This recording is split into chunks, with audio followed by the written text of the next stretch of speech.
We're standing on the palace of Herod the Great at Masada, one of the most magnificent palaces and fortresses built by this Roman king.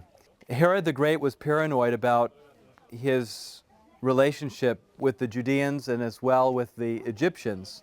Cleopatra and Mark Antony were ruling in Egypt at the time, and he felt threatened on a continual basis that perhaps Cleopatra would move up in this direction and take over Judea.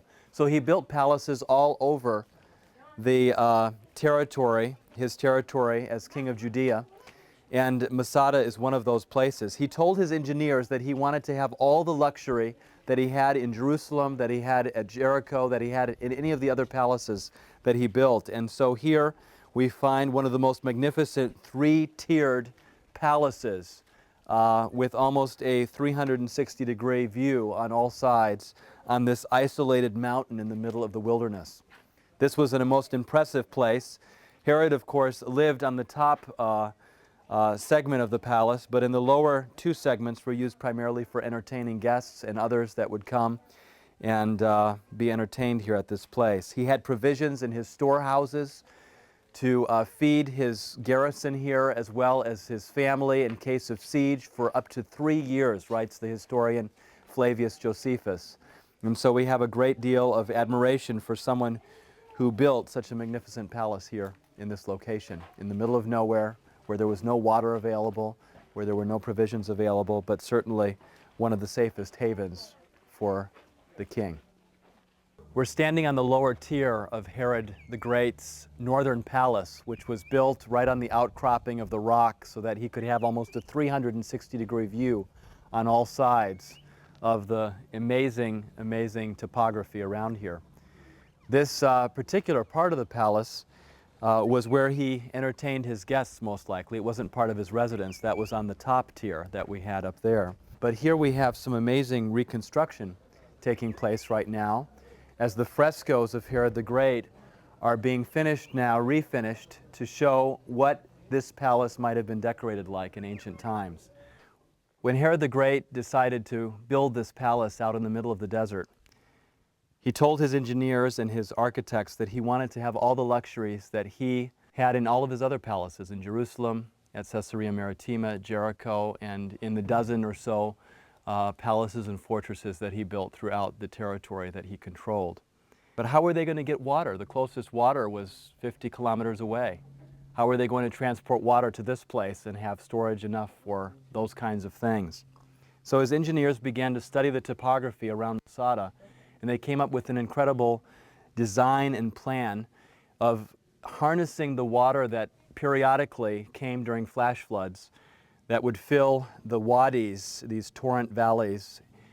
They would capture that water and channel it in such a way that it would fill 8 huge cisterns located along the slopes of the palace.